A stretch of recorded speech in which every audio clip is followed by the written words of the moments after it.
नमस्कार भैया बहनों। अभी तक हमने पिछले जो वीडियो थे उन वीडियो में हमने लोकसभा और राज्यसभा के संगठनात्मक विस्तार के बारे में अध्ययन किया था। संसद की बात करते हैं तो संसद लोकसभा और राज्यसभा को मिलाकर बनता है और उसका एक अंग राष्ट्रपति होता है। अब हम संगठनात्मक विस्तार के बाद में इन संसद की शक्तियों के बारे में पढ़ते हैं कि संसद के पास में कौन कौन सी शक्ति हैं। तो इन शक्तियों में पहली जो शक्ति आती है वो पहली शक्ति है विधायी शक्ति।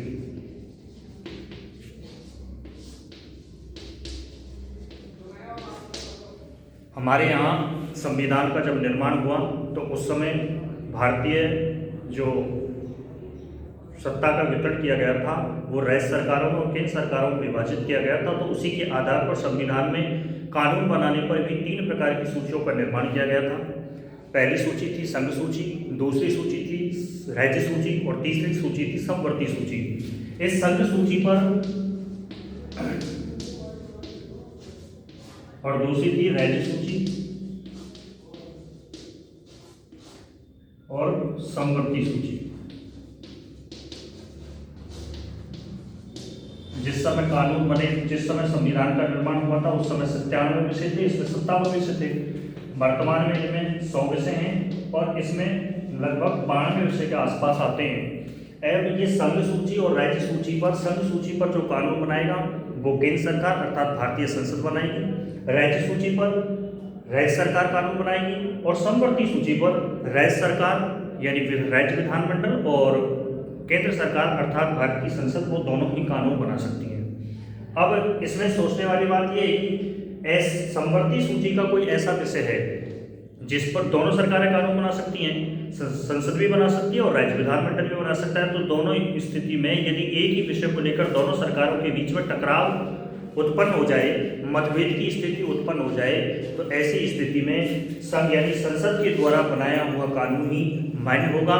समवर्ती सूची का कोई विषय जो राज्य सरकार और केंद्र सरकार में टकराव होने की स्थिति में राज्य सरकार का कानून है वो नहीं माना जाएगा और वो संसद के द्वारा जो विधेयक पारित किया जाएगा उसी को स्वीकार किया जाएगा।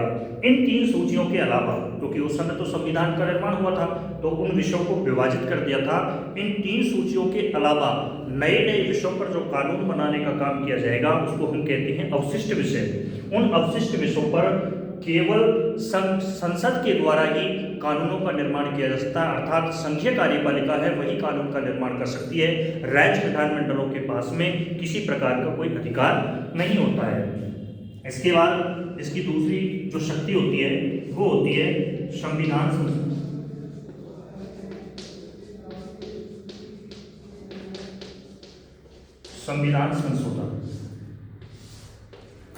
भारतीय संविधान को संशोधन करने का भी भारत के संविधान में प्रावधान रखा गया है, लेकिन कुछ विधेयक ऐसे होते हैं जिनको संसद के दोनों सदन यानी लोकसभा और राज्यसभा में पृथक पृथक अनुमोदन के द्वारा साधारण तरीके से उसको बदला जा सकता है, परंतु जो विशिष्ट जो धाराएं हैं, अनुच्छेद हैं, उनको बदलने के लिए जो मूल संविधान है उस मूल संविधान को बदलने के लिए संसद के दोनों सदन अर्थात लोकसभा राज्यसभा इसके दोनों सदनों के पृथक पृथक 2/3 बहुमत का अनुमोदन, साथ ही राज्य विधानमंडलों का भी 2/3 बहुमत होना आवश्यक है। जब तक राज्य विधानमंडल उस बात की स्वीकृति नहीं देते हैं अपने 2/3 बहुमत से, तब तक संविधान की विशिष्ट धाराओं को नहीं बदला जा सकता। तो संविधान संशोधन की शक्ति संसद के पास है, परंतु विशिष्ट जो धाराएं होती हैं उसमें राज्य विधानमंडलों की स्वीकृति भी आवश्यक है। तीसरी शक्ति है वित्त संबंधी।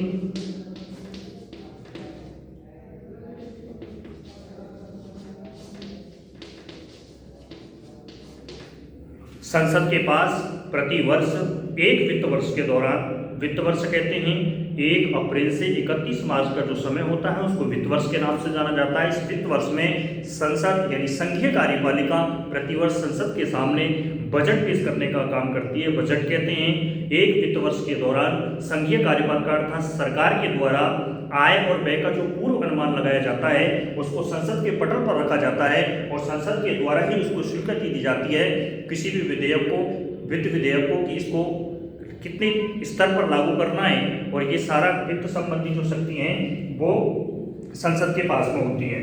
और इसकी चौथी शक्ति है निर्वाचन।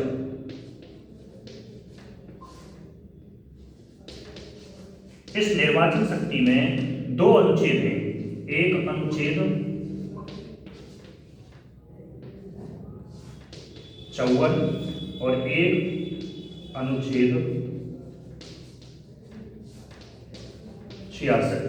अनुच्छेद 54 के द्वारा लोकसभा और राज्यसभा को ये शक्तियां प्रदान की गई हैं कि वो है उपराष्ट्रपति के चुनाव में भाग लेंगे और उस उपराष्ट्रपति का निर्वाचन करेंगे। अनुच्छेद 66 में संसद को ये शक्ति है कि वो राष्ट्रपति अर्थात संसद के दोनों सदन लोकसभा और राज्यसभा के जो सदस्य हैं उनके द्वारा अनुच्छेद 66 में संसद को ये शक्ति प्राप्त है कि वो राष्ट्रपति का चुनाव करेंगे। इन दोनों अनुच्छेदों से भारत के दो महामहिम राष्ट्रपति और उपराष्ट्रपति को निर्वाचन करने का अधिकार संसद को प्राप्त है। इसके बाद इसकी अगली शक्ति है, पांचवी जो शक्ति है वो शक्ति है प्रशासनिक शक्ति।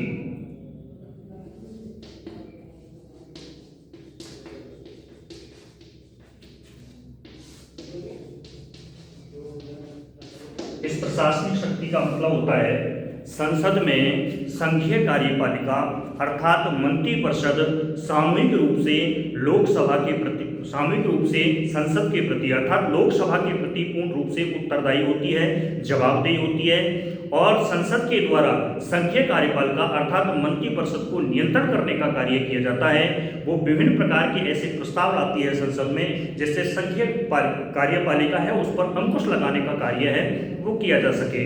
अब वो कार्य हैं काम रोको प्रस्ताव है, ध्यान आकर्षण प्रस्ताव है, ऐसे विभिन्न प्रकार के प्रस्ताव लाते हैं। उन प्रस्तावों के माध्यम से संघीय कार्यपालिका पर अंकुश और नियंत्रण रखने का कार्य किया जाता है।